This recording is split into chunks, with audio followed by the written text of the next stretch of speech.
Ayan, isang magandang araw po sa ating lahat.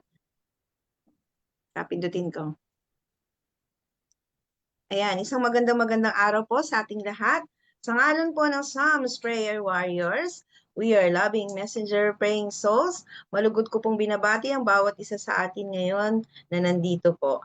Isang mainit at pagbati din po sa ating mga kapatid na kasama natin ngayon, lalo na po sa mga nasa Facebook Live. Maraming salamat po sa inyong oras at inyong presensya at sa patuloy ninyong pakikiisa sa gawaing ito. Ngayong araw na ito, sama-sama po nating pag-aralan at pagnilayan ng isang makapangyarihang paksa. Ito po ay ang ating pong tampok na topic ay si Bathsheba, isang kwento ng kahinaan, kapatawaran, at pagbabagong buhay na tunay na nagbibigay pag-asa sa bawat isa sa atin. At upang ihanda ang ating mga puso, pakinggan natin ang paalala mula sa salita ng Diyos. Ito po ay galing sa Psalms 51:10. Create me in a clean heart, O God, and renew a right spirit within me. Mga kapatid, tulad ni Bathsheba, maaring dumaan tayo sa mga pagsubok at pagkakamali, ngunit ang biyaya ng Diyos ay laging handang maglinis, magpatawad, at magpanibago ng ating buhay. Ayan po. Muli po, maraming salamat po sa pagsama sa atin sa Psalms Prayer Warriors. At ang ating pong programa ngayong araw na to, ang huling buwan, March 31, 2026. Ang ating pong team ay Women of Faith at ang topic po natin ngayong araw ay si Bathsheba. Ang ating pong opening prayer, pagkakaloob ni Sister Nida Cruz. Ang ating pong musical offering, pagkakaloob ni Sister Ampi Garcia. At ang ating pong speaker ngayong tanghali na to, ngayong gabi na to, walang iba po si Ma'am Gina Andrade. Mamaya po, pagkatapos po ng ating pong speaker, magkakaroon po tayo ng chance na magtanong about dun po sa mensahe na ating pong napakinggan. At pwede din po tayo magbigay na ating pong mga short reflection. At yun po ay papacilitate ni Sister Sheila Bertodaso. At ang ating pong appeal song, pagkakalob ni Sister Amy Pilomino. Ayan po. At ang ating pong intercessory prayer, pagkakalob ni Sister Isa Abogade. Bago ko po bigay sa ating pong opening prayer, batiin ko muna po ang mga nandito sa loob ng Zoom. Ayan po sa aking screen. Unang-una, napakaganda si Ate Nisita Katoliko. And of course, ang ating pong muse, si Sister Annie Barrios. Ang daddy po ng Psalms Prayer Warrior, si Daddy Ralph Sangoso. And of course, ang ating napakagandang speaker ngayong tanghali ngayong gabi na to. Walang iba po si Ma'am Gina Andrade. Andyan din po si Nanay Lucy Dungo. Andyan po si Sister Emmy Palomino. And of course, si Sister MK. Andyan din po si Sister Guim Odal. And of course, si Sister Annalyn Pines. Andyan din po si Ate Minda Arienda at si Sister Isa Abogade. Andyan din po si Sister Jenny Valdez and of course si Ate Nida Cruz. Welcome again, Ate Nida, na-miss ka namin. And of course, si Miss Sheila Bertodaso. Ayan, andyan din po si Sister Ampi Garcia and of course si Brother Winfred Jr. Hilao and of course si Ate Minda ay si Ate Edna Montehermoso and of course ang ating pong si Ate Maria Teresa Litong. Ayan po. Ibigay po natin ang ating pong opening prayer. Ate Nida.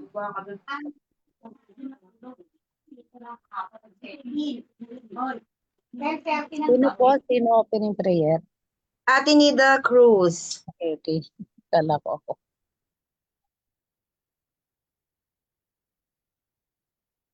Ate Nida, are you there?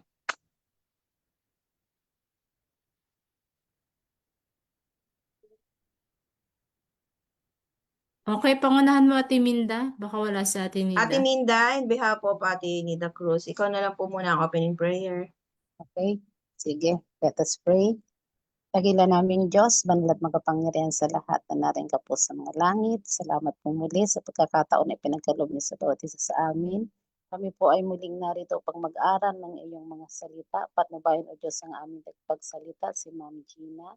Ang iyong Holy Spirit, ang siyang mga siwa sa Kanya, at kayon din o Diyos kami na makikinig ay inyo po kaming pagpalain na nawa ito ay wag lang namin mapakinggan kundi ito ay magamit namin sa aming mga pang-araw-araw na pamumuhay hanggang sa kayo ay dumating. Patnubayan o Diyos ang bawat isa sa amin. Napakabuti niyo, ang kaligayahan ay aming matamasa habang ninanamnam namin ang inyong mga salita. Salamat po, Ama, sa pagdinig sa aming dalangin sa pangalan ni Jesus. Amen. Amen. Maraming salamat, Ate Minda. Para sa ating pong musical offering, bigay na po natin si Sister Ampie Garcia.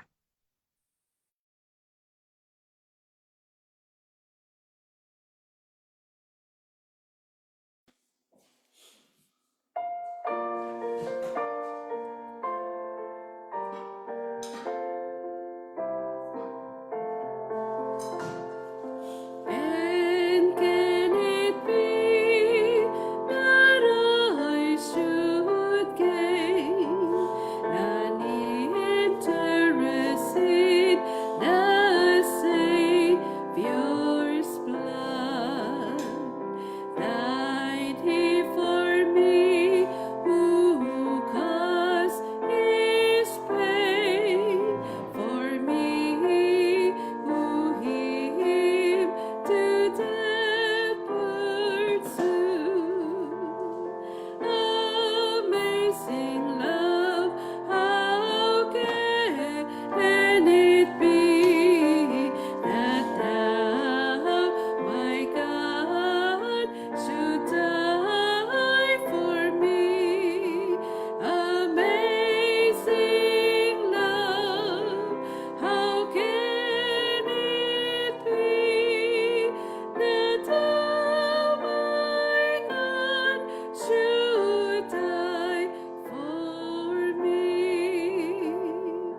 He left His Father's throne above, so free, so infinite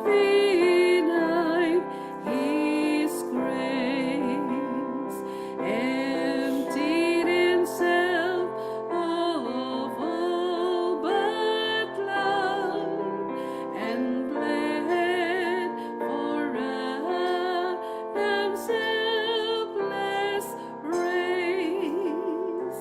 This mercy all immense and free, for oh my God, it found of me. Amazing love, how can it be that Thou, my God, should die for me? No condemnation now I dread, than Jesus and all in Him is mine. Alive in Him, my living head, and clothed in righteousness divine.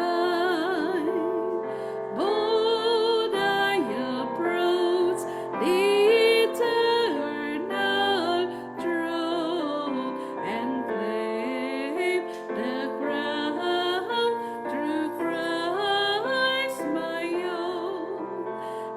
Amazing love, how can it be that Thou, my God, should die for me? Amen. Ayan. Thank you so much, Sister Ampie, sa magandang awit.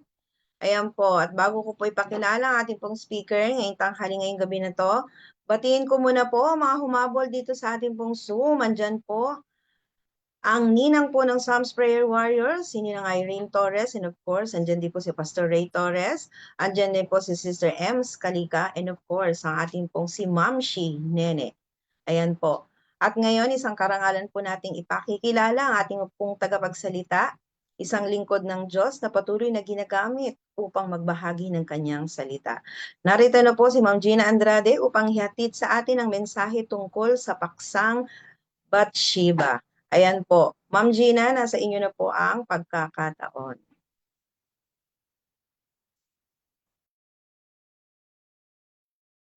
Salamat MJ, salamat Psalms Warrior. Thank you so much. Again, what a privilege na ako pinaimbitahang muli. So, tuloy na po ako and magandang tanghali, magandang gabi, magandang umaga. Kung nasaan man po kayong lugar, naka-assign ngayong tanghaling ito dito sa Pilipinas. I hope and pray, ipag-pray niyo po ako na ma-deliver po ang ating women of faith for today's topic. It's all about Bathsheba. Okay po? Let's bow down our heads for a short prayer. Father in heaven, as we give you all the glory, honor, and praises, for you are worthy to be praised, Lord. As I speak, anoint me with your Holy Spirit. Anoint my lips with your oil, na kayo pong makita at maitaas. Makilala po namin kayo sapagkat kayo po ang Diyos ng may-ari ng aming mga buhay. Tunay Panginoon na kami po ay kayo lamang ang aming magiging refuge. Kayo po ang aming provider sa lahat ng mga nangyayari sa mundong ibabaw. We have peace at your comfort, loving arms. Salamat po o Diyos. Patawad po sa lahat ng aming nagawang kasalanan at patuloy naming pinapatawad din ng mga taong nagkasala sa amin. Ang pagpapala nawa ng langit ang siyang maranasan na bawat isa amin sa pangalan ni Jesus. Amen. Kay po, ako po ay natutuwa na ang ating pong topic for today is all about Bathsheba. When I tried to, alam niyo po yung basahin, pag-aralan, Bathsheba is just a 14-year-old. So again, the history of in a Muslim's world, kapag ang isang dalaga o nagdadalaga ay meron ng periods, meron ng monthly periods, pwede na pong mag-asawa. So usually doon po ang kanilang customary or kanilang tradition, it's an arranged marriage. Ano man po ang magiging dahilan nito, financial or political power or anything. Ang mga kababaihan po ay naka-arrange talaga na ikasal.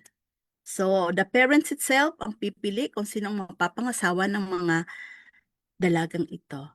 By the time when David was up one evening, nung siya po ay lumabas sa kanyang kwarto, overlooking sa kanyang kaharian, he saw Bathsheba bathing sa gitna nung gabing iyon. Siguro ang around 7 p.m. or basta evening comes, nakita niya po ito. And we cannot judge or what. Sabihin natin, bakit kasi naka-open? Unlike today, our bathroom is closed. By the time, I think, ganun ang design ng kanilang bathroom, yung open ang roof. So whatever the reason is, nagkagusto si David. So according to the study, ang ating pong study ay makikita sa 2 Samuel chapter 11.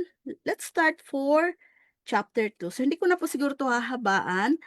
Bathsheba ay ang anak ni,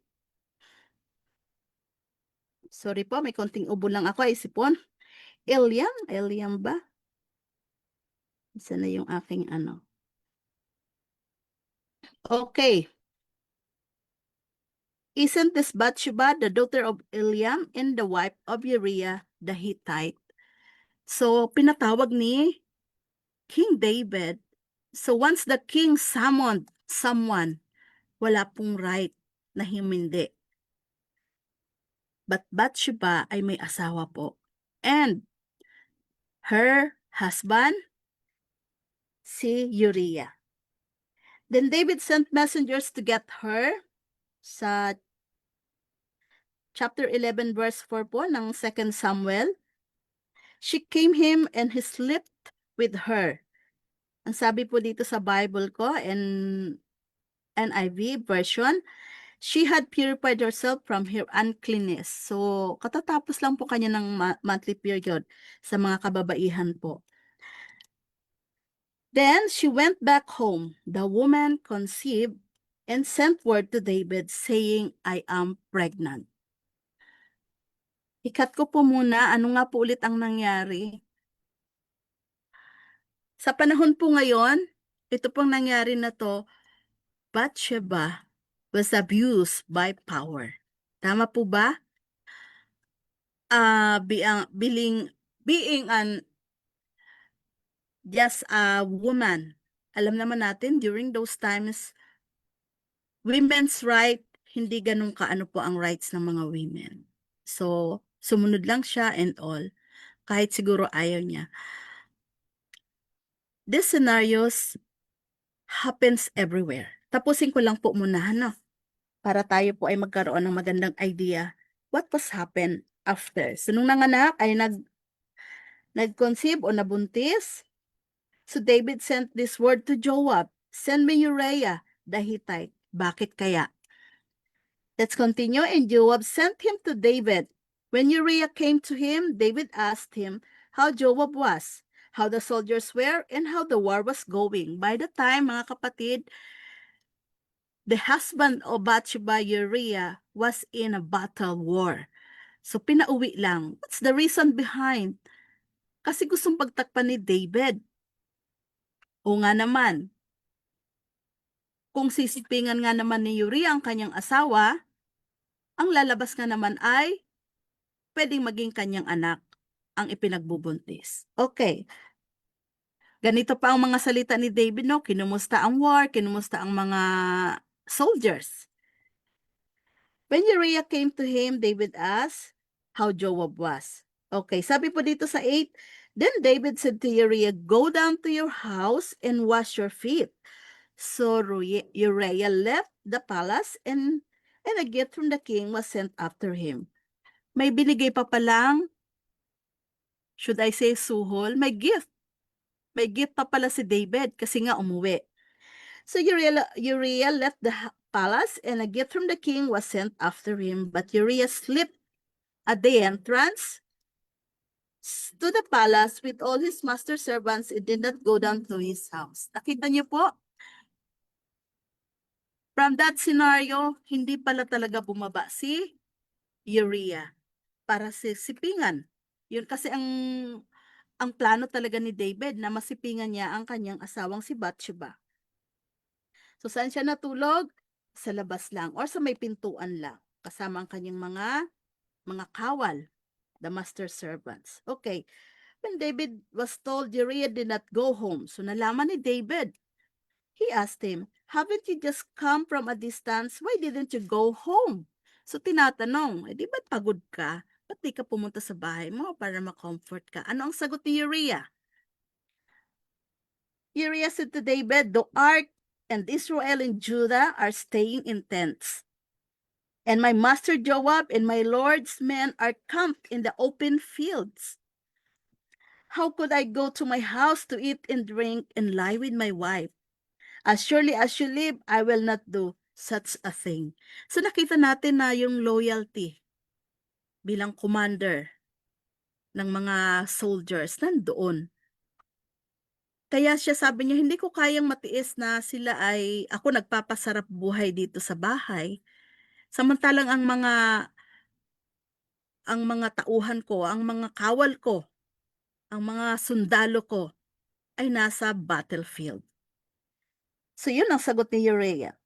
Then David said to him, stay here one more day and tomorrow I will send you back. So Uriah remained in Jerusalem that day and the next. Sabi dito, at David's invitation, he ate and drank with him. So nalasing, and David made him drunk. But in the evening, Uriah went out to sleep on his mat among his master's servants, and he did not go home. So nalaman ulit ni David na hindi pala talaga sumiping si hindi pumunta ng bahay. 14, in the morning, David wrote a letter to Joab and sent it with Uriah. Nasaan si Joab? Nasa battlefield. And he wrote, put Uriah in the front line where the fighting is fiercest, then withdraw him so he will be struck down and die. Nakita niyo po ang ginawang pananakip, butas ni David. Up to murder. So while Joab and the city under siege, he put Uriah at a place where he knew the strongest defenders were.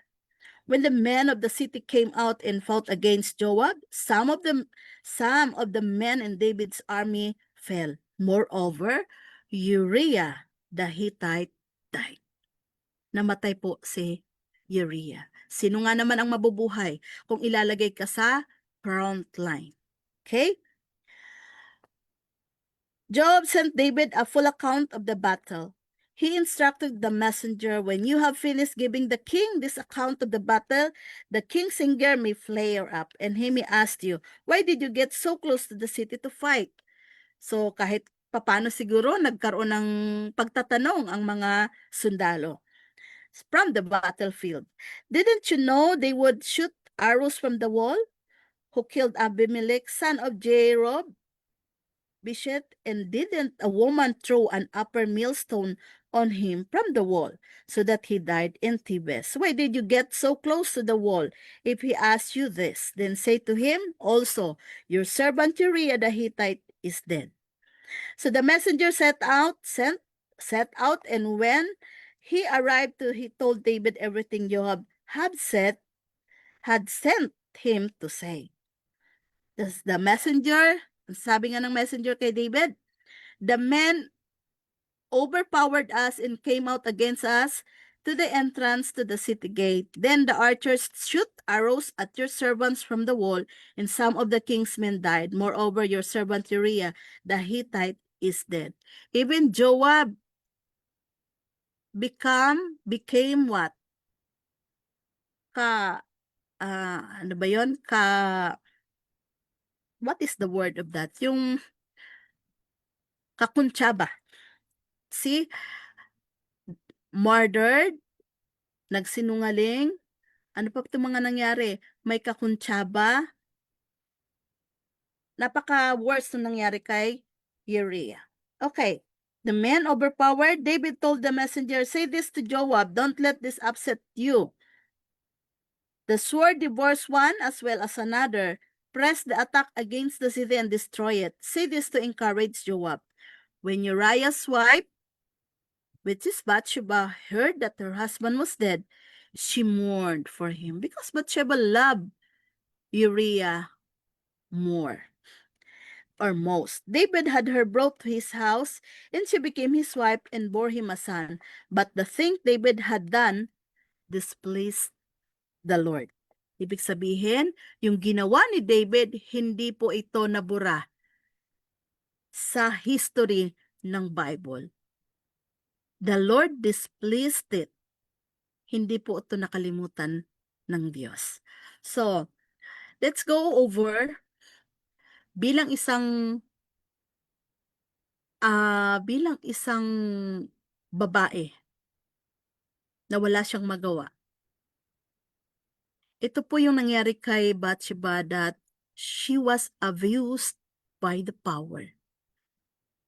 Actually, kung titingnan mo na ang pang-aabusong ginawa ni David is, karapatan yon kasi he's a king. Pero hindi po. Hanggang sa the record itself, makikita natin that Bathsheba is the wife of Uriah. Actually, hindi po siya, kahit naging asawa siya ni David, hindi po yun pinanindigan ng ating Bible. Kasi nakita nating may mali. Mga kapatid, to all of you na nanunood po ngayon, if you've been abused by the power, marami po ang nangyayaring ganito. Hindi lang sa ating little ones, ang ating mga anak, ang mga batang babae na hindi natin lalo't higit nasa remote area sila. We really don't know what's happening then. Ito ba ay naa-abuse ang kanilang mga more or less the family, the relatives, who is close to them. I still remember matagal na po ito. I read it, I saw it in the news, or even in social media, na even napupunta sa CR ang mga anak nating babae. We really have to look out, look upon them. Samahan po talaga natin. Ang nakita ko kasi sa social media na itong tatay sinundan ang kanyang anak, the 3 years old. And then, syempre, ang pagpasok ng bata sa pangbabae. And then he saw a man, an old man, na naandun. Sabi niya pa nga, bakit ka nandyan? Ay pangbabae yan. At talagang alam mong merong gustong gawin, merong gustong mabiktima. So, we as women, let's help protect our children, lalo na mga kababaihan. Most of the rape case abused, according to studies, ang nadadala ng temptation is always what? Yung relatives, even the family itself, or even yung mga kapitbahay. So nakita natin yung pagiging Bathsheba was abused by King David, nabuntis man siya. What happens next? David, ang pinakamagandang ginawa ni David, pinunit niya ang kanyang damit nung nalaman na namatay ang kanyang anak na pinagbubuntis ni Bathsheba. Paano nangyari yon? David was kinonsensya siya ni Jonathan. Nakita niyo po yon, napakabuti ng Panginoon. Actually, nung una, nagmamatigas pa siya. And yet, David find out. Sabi nga sa kanya ni Nathan or ni Jonathan, may consequences pa rin ang ginawa mong mali o kasalanan. What happens next? Namatay po ang pinagbubuntis ni Bathsheba na anak niya. Ang nakakalungkot po doon, napakasakit na mawala ng isang anak. But yun po kasi ay anak sa pagkakasala. So nakita po natin the consequences itself na andon. Sa mga maling desisyon natin, minsan hindi pa nga natin alam, but the consequences still there.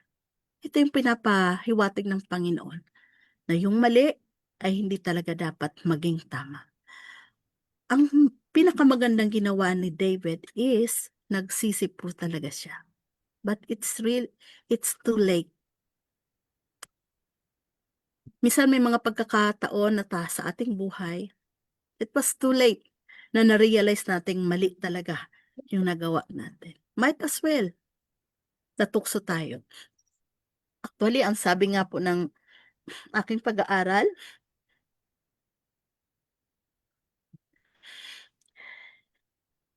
okay, ang sabi po, Bathsheba later given birth to Solomon. Ito na po yung pangalawa. After being abused, hindi talaga maganda yung nangyari sa kanya, syempre may kahihiyan and all. Nakita natin na may plano pala talaga ang Panginoon. Ano po nangyari? She became the mother of Solomon. And we know who is Solomon. Yun po ang lineage ng ating Panginoong Jesus. She eventually became queen mother and played a role in securing Solomon's throne.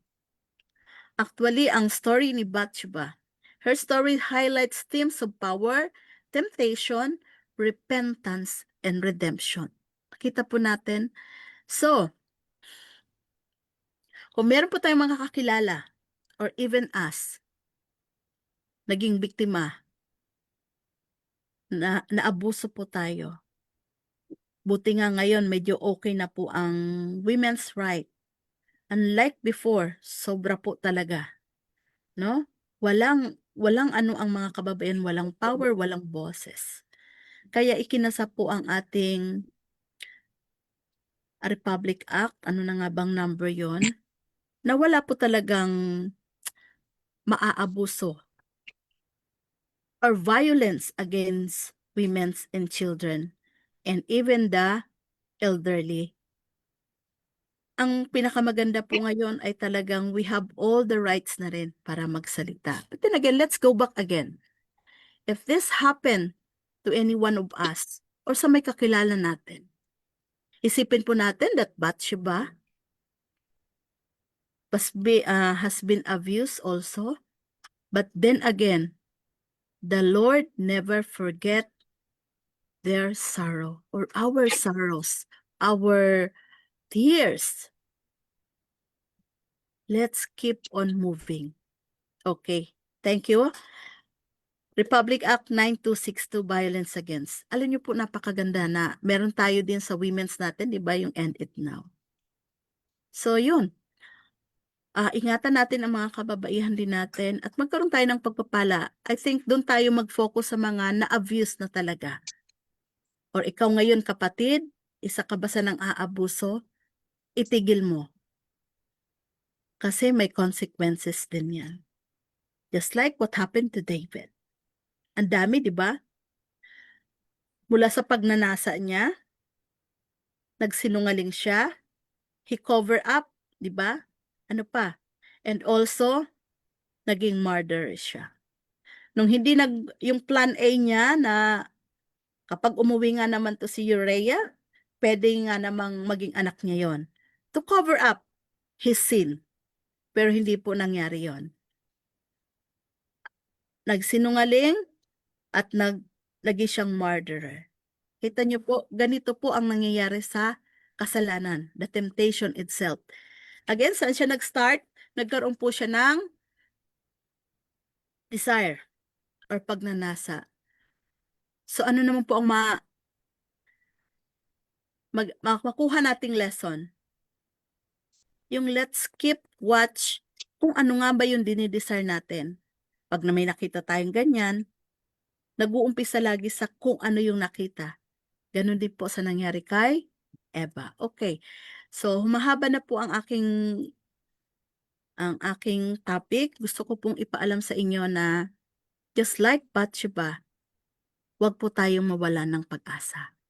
Because Bathsheba is one of the lineage of Jesus Christ. Ginamit po talaga ng Panginoon. At lahat ng kamalian, hindi po talaga pwedeng walang mangyari. May kabayaran po yung ating mga kasalanan. Yun po ang malinaw. Pero ang napakaganda, which is the redemption, na sinasabi nga doon, is that King David nagsisi. So hindi pa po huli lahat. Kung ikaw man ay nakapang-abuso, ikaw ang naging nambiktima, you still have time to repent. Magkaroon ka ng remorse at mabagong buhay. At ang Diyos ay patatawarin tayo. And that is the redemption. Na katulad ngayon, in season like this, na ang pinagdidiwang ng buong mundo is all about, di ba, yung pagkapako ng Panginoon. But to redeem, the redemption itself ng ating mga kasalanan ay ang Kalbaryo o ang royal blood ng Panginoon na nabuhos sa krus ng Kalbaryo. Again po, napakapalad po natin na ang dami po nating natutunan dito. I hope and pray maging lesson learned ito. Ang ibig lang pong sabihin, hindi po ito naging na-record sa Bible for us to follow or gayahin. Inilagay ng Diyos ang ganitong senaryo, the records itself, para tayo po ay matuto. Ang tangi ko pong ibibigay lalo higit sa mga naging Batsheba, kayo po ay mapalad dahil ang Panginoon ay nasa inyo at hindi kayo iiwanan. At after all the sorrows and sacrifices, higit lalo ang ating mga kababaihan, the heaven will reward us in the near future. Hindi mo natin alam kung anong klase yung reward ng Panginoon. But our tears, mga mahal kong kapatid, hindi po yan nakakalimutan ng Panginoon. The more na tayo ay umiiyak sa hirap, sa sakripisyo, ang Diyos ay nasa atin. He is always ready or He is comforting us. Minsan tayo ang lumalayo kasi galit na galit tayo sa nangyari sa atin. Na bakit ako pa? Instead of pasalamatan natin ang mga sitwasyon o nangyayari sa ating buhay. Even in good things or bad things na nangyari sa atin, ang Diyos ay hindi po tayo pinababayaan. Most of the time, tayo pong lahat ay nagiging biktima lamang. Okay, yun lamang po at mamaya po tayo ay magkaroon ng reflection. Ito po ang aking dalangin sa pangalan ni Jesus. Ayan. Amen. Thank you so much. Alam mo, Ma'am Gina, naiiyak na ako Dulo na yung luha ko. Alam mo kasi napakaganda nitong topic na to, no? Na maraming salamat po. Napakaganda ng topic na to, no? Na napakalinaw. Ito kasi nagsisilbing paalala sa atin na yung mga kasalanan na nagagawa natin, may kapalit talaga yon. Ngunit, mga kapatid, ang magandang balita, napakadakila ng ating Diyos. Lahat po yun ay may kapatawaran. At tayo ay magsisi lamang po. Ayan po. Ibigay na po natin ang ating pong appeal song. Sister Amy Palomino. My sister's hands are fair and white. My sister's hands are dark. My sister's hands are touched with age or by the years unmarked. And often when I pray for strength to live as He commands, the Father sends me sustenance in my sister's hand. My sister's hands are lined with burdens of their own. And yet I know that should I mourn, I need not weep alone. For often as I see His grace to lighten life's demand, the Father sends me soul at morn in my sister's hand. My sister's hands compassion's tool that teach by on their art. Witnesses and charity within the human heart. Bearers of the Savior's love and mercy unto men. I have felt the Master's stuck in my sister hand. Amen. Thank you so much, Sister Amy Pelomeno. Ma'am, para sa iyo pong closing prayer. Okay, let us pray. Father in heaven, again, we thank you, Lord. We thank that Bathsheba was in the Bible. A lot of women or even men had been abused. And yet, Lord, you give us that hope if we ask forgiveness. Also, the victims, Lord, you give us hope to move on, to go forward and stand firm for your promises. We thank you so much, dear Lord, for reminding us again that we are very special into your eyes. Thank you so much that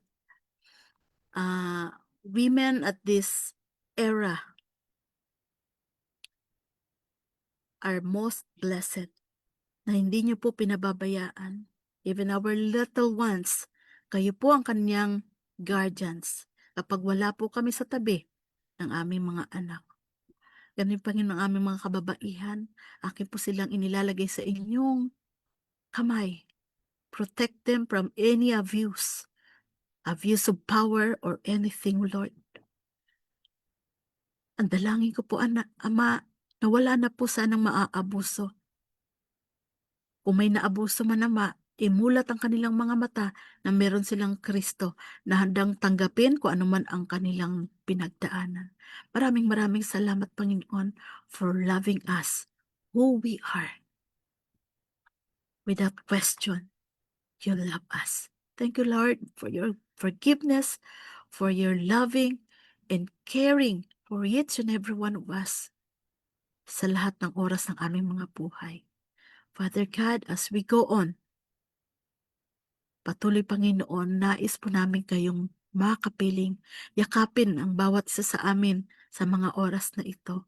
Ang aming mga puso't isipan ay magkaroon po ng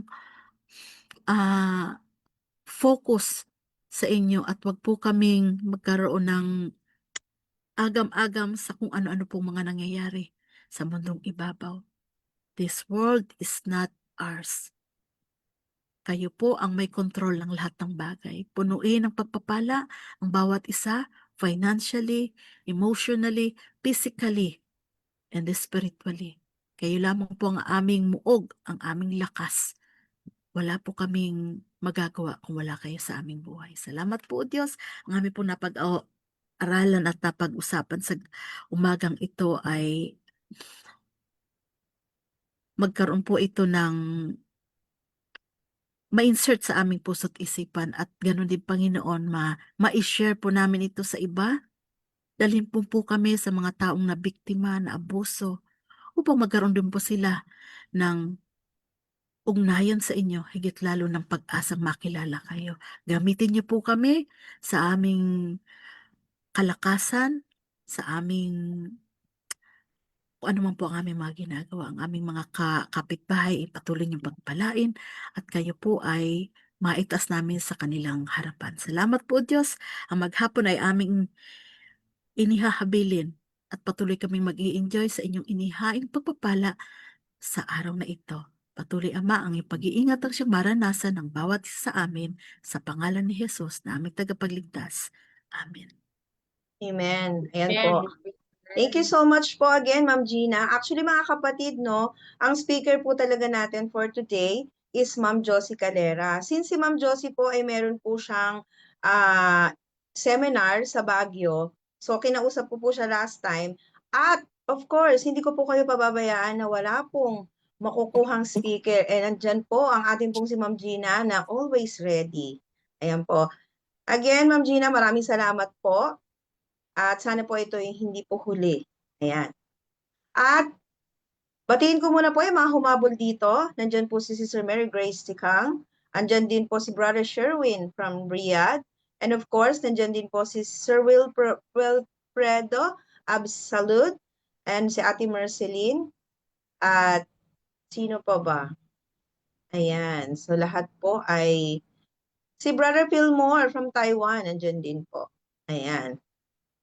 At si Sister Geraldine from Singapore. Tama, Hong Kong! Ayan. Thank you so much po. And of course, ang ating pong si Ma'am Ardel. Ayan, Ma'am Ardel, welcome sa Psalms Prayer Warriors. Ayan po, Sister Jenny, para Okay sa ating po. pong kodakan.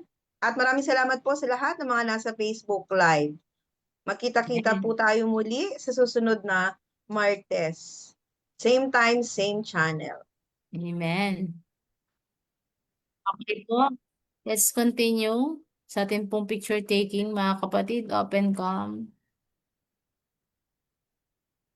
Open cam po ang available.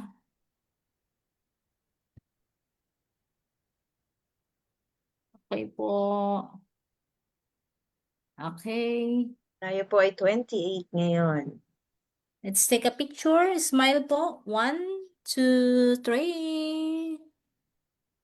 Second page. Smile. 1, Baka po 2. naman smile mo Kuya Sherwin. Okay po ang ating prayer hand. Alam mo yung parang grade 1 yung labas lahat ng ngipin. Thank you po, Sister Mary Grace Dika, for joining. Okay po, prayer hand. 1, 2, 3. Next page po. 1, 2, 3. Okay po, ang ating waki.